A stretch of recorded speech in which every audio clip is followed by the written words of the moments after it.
আপনি যদি বাংলাদেশের একজন নাগরিক হিসাবে ই পাসপোর্টের জন্য আবেদন করেন, তাহলে আবেদনের এই প্রক্রিয়াটাকে 5টি ভাগে মূলত ভাগ করা হয়েছে। বাংলাদেশের ই পাসপোর্টের নিজস্ব ওয়েবসাইটে এই 5টা ধাপ পর্যায়ক্রমে কিভাবে পালন করবেন, কিভাবে সম্পূর্ণ করে ই পাসপোর্টের জন্য আবেদন করবেন সেটা স্পষ্টভাবে দেখানো হয়েছে। আজকে আমি এই 5টি ধাপ আপনাদের সুবিধার্থে তুলে ধরব। ই পাসপোর্ট আবেদনের 5টি ধাপ জানতে হলে প্রথমেই আপনাদেরকে প্রবেশ করতে হবে ই পাসপোর্টের নিজস্ব ওয়েবসাইট www.epassport.gov.bd এই ওয়েবসাইটে। এই ওয়েবসাইটে প্রবেশের পর হোম পেজ, তারপর অনলাইন আবেদন, তারপর রাইট সাইডে দেখতে পাচ্ছেন ই পাসপোর্টের 5টি ধাপ। এই ই পাসপোর্টের 5টি ধাপ লেখার উপরে ক্লিক করলে আপনি দেখতে পাবেন ধাপগুলি। এখানে দেখতে পাচ্ছেন ই পাসপোর্ট আবেদনের 5টি ধাপ। এটা হচ্ছে সর্বশেষ আপডেট করা হয়েছে 28শে অক্টোবর 2020 সালে। পরবর্তীতে আবার আপডেট হলে এখানে আপডেটের ডেটটাও দিয়ে দেওয়া হবে। ই পাসপোর্ট আবেদনের 5টি সহজ ধাপ রয়েছে। ধাপগুলো হলো ধাপ 1, অর্থাৎ প্রথমেই যে কাজটা আপনাকে করতে হবে সেটা হচ্ছে বর্তমানে বসবাসরত জেলাতে ই পাসপোর্ট কার্যক্রম শুরু হয়েছে কিনা দেখুন। অর্থাৎ আপনার বর্তমান যে ঠিকানাটা আছে, বা আপনি যদি স্থায়ী ঠিকানা বর্তমান ঠিকানা একই হয় যেখানে বসবাস করছেন, অর্থাৎ যেখান থেকে আপনি ই পাসপোর্টের জন্য আবেদন করবেন সেই এলাকাতে বা সেই আঞ্চলিক পাসপোর্ট অফিসে ই পাসপোর্ট সেবা চালু হয়েছে কিনা প্রথমে আপনাকে দেখে নিতে হবে। এই প্রথম ধাপের মধ্যে লেখা আছে দেখেন, চালুকৃত ই পাসপোর্ট অফিসগুলির তালিকা। এখানে যদি আমি ক্লিক করি তাহলে আমরা দেখতে পাবো বাংলাদেশের যে সকল আঞ্চলিক পাসপোর্ট অফিস বা পাসপোর্ট অফিসে ই পাসপোর্ট সেবা চালু হয়েছে তাদের নামের তালিকা। এই তালিকাটা দেখেন এখানে ইংরেজি এবং বাংলা 2 ভার্সনে দেওয়া আছে। এ পর্যন্ত মোট 64টি আঞ্চলিক বা পাসপোর্ট অফিসের কার্যালয়ে এই পাসপোর্ট সেবা চালু হয়েছে, যদিও বাংলাদেশের 64টি জেলাতেই এখনও চালু হয়নি। তো প্রথম ধাপে যদি আপনি দেখেন যে এই লিস্টের মধ্যে আপনার জেলা বা আপনার বর্তমান ঠিকানা বা স্থায়ী ঠিকানা যেখান থেকে ই পাসপোর্ট আবেদন করবেন সেটা আছে, তাহলে আপনি ই পাসপোর্টে আবেদন করার জন্য যোগ্য হিসাবে বিবেচিত হবেন। তারপরে আপনি পরবর্তী ধাপে যাবেন। তো আমরা প্রথম ধাপ শেষ করলাম, এখন আমরা যাব দ্বিতীয় ধাপে। কি বলছে? ধাপ 2 বলছে অনলাইনে ই পাসপোর্ট আবেদন ফর্ম পূরণ করুন। অর্থাৎ আপনাকে দ্বিতীয় ধাপে গিয়ে অনলাইনে ই পাসপোর্টের জন্য আবেদন ফর্মটি ফিল আপ করতে হবে।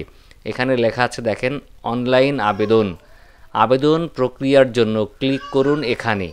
অর্থাৎ এখানে লেখার উপরে ক্লিক করলে আপনি দেখতে পাচ্ছেন অনলাইনে আবেদন করার প্রক্রিয়াটা এসে গেছে। প্রথমে বলছে আপনি কি বাংলাদেশ থেকে অ্যাপ্লাই করছেন, আপনি ইএস দেওয়াই আছে। এখান থেকে আপনি আপনার জেলা সিলেক্ট করবেন। ধরুন আপনার জেলাটা হচ্ছে বান্দরবন, বান্দরবনের আপনার উপজেলা কোনটা? রুমা। এখানে বলছে কি, the PRO is in your region is not offering the passport yet, you can apply for machine readable passport instead।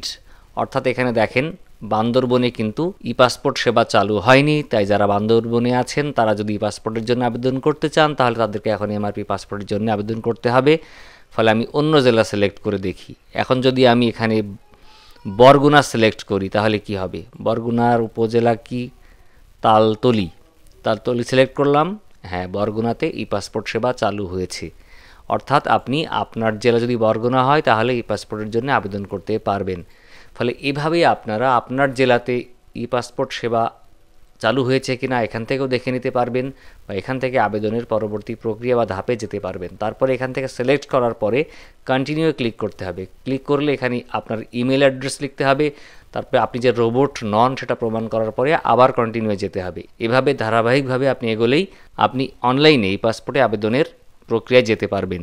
তবে কিভাবে অনলাইনে এই পাসপোর্টের জন্য আবেদন করবেন সে বিষয়ে A to Z বিস্তারিত একটা ভিডিও আমার আছে, আমি ডেসক্রিপশানের লিঙ্ক দিয়ে দেবো, আপনারা সেখান থেকে দেখে নিতে পারবেন। তো আমি দ্বিতীয় ধাপে আর এগোলাম না, এখান থেকে ক্লোজ করে দিলাম। এখন আসি তৃতীয় ধাপে। ধাপ 3, পাসপোর্ট ফি পরিশোধ করা। অর্থাৎ যারা প্রশ্ন করেন যে আগে অনলাইনে আবেদন করব নাকি আগে টাকা জমা দেব, তাদের প্রশ্নের উত্তর কিন্তু এখানে ক্লিয়ারভাবে জানা গেল। অনলাইনে আগে আবেদন করতে হবে, তারপর 3 নম্বর ধাপে গিয়ে আপনাকে পাসপোর্ট ফি পরিশোধ করতে হবে। এখানে বলছে পাসপোর্ট ফি ব্যাংক পেমেন্টের জন্য ক্লিক করুন এখানে। তো এখানে ক্লিক করলাম, করলে এখানে দেখেন পাসপোর্ট ফি সংক্রান্ত তথ্য 11ই অক্টোবর পর্যন্ত আপডেট আছে। ব্যাংক পেমেন্ট অর্থাৎ যে সমস্ত ব্যাংকে টাকা জমা দিতে পারবেন সেই ব্যাংকগুলো এখানে দেওয়া আছে। One bank, premier bank, Sonali bank, trust bank, bank Asia, Dhaka bank fee দেওয়া যাবে এবং এই ফিগুলোর সাথে 15% ভ্যাট যুক্ত হবে এবং ফিগুলো এখানে দেওয়া আছে। ধাপ 4, 4 নম্বর ধাপে বলছে ছবি ও ফিঙ্গারপ্রিন্টের জন্য পাসপোর্ট অফিসে যোগাযোগ করুন। তারপরে বলছে দেখেন এখানে ছবি ও ফিঙ্গারপ্রিন্টের জন্য পাসপোর্ট অফিসে যাওয়ার আগে প্রয়োজনীয় কাগজপত্র সঙ্গে নিয়েছেন কিনা তা নিশ্চিত হয়ে নিন।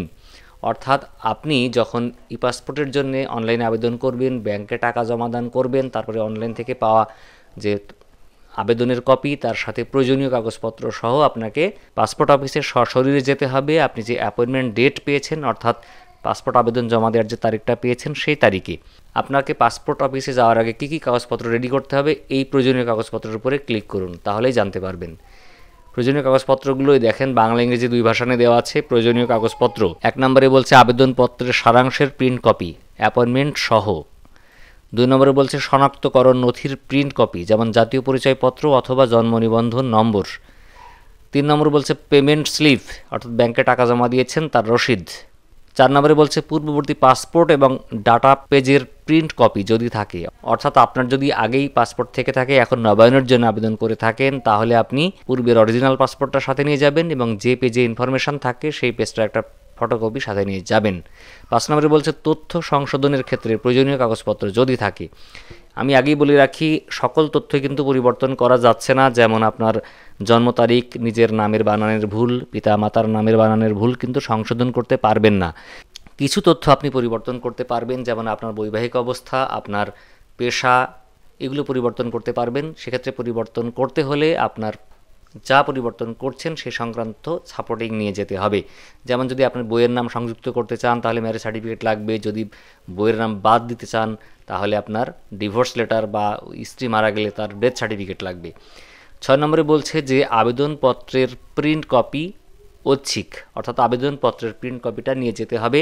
এটা ঐচ্ছিক এই জন্য বলছে যে এটা অনলাইনে যেহেতু তারা কাজটা করবে, অনলাইনেই একটা কপি থাকে, তবে আমি মনে করি সাথে কপিটা নিয়ে যাওয়াটাই ভালো। তো শেষ হয়ে গেল আমাদের 4 নম্বর ধাপ। এখন আসি আমরা ধাপ 5-এ। 5 নম্বর ধাপে বলছে পাসপোর্ট অফিস থেকে ই পাসপোর্ট সংগ্রহ, অর্থাৎ যখন আপনি পাসপোর্টটা আপনার পাসপোর্ট অফিসে চলে আসবে তখন সেখান থেকে সংগ্রহ করে নেবেন, তাহলে আপনার কাজ শেষ হবে। তো সংগ্রহের কিছু শর্ত এখানে বলছে, যেমন ডেলিভারি স্লিপ বা রসিদ, এনরোলমেন্ট সম্পূর্ণ হওয়ার পর প্রদেয় স্লিপ, অর্থাৎ আপনি যখন পাসপোর্ট অফিসে সকল কাগজপত্র সহ আবেদন জমা দিবেন তখন তার একটা ডেলিভারি স্লিপ দিবে। এই ডেলিভারি স্লিপটা আপনি সঙ্গে নিয়ে অবশ্যই যাবেন, তাহলে পাসপোর্ট অফিস আপনাকে এটা দিয়ে দিবে।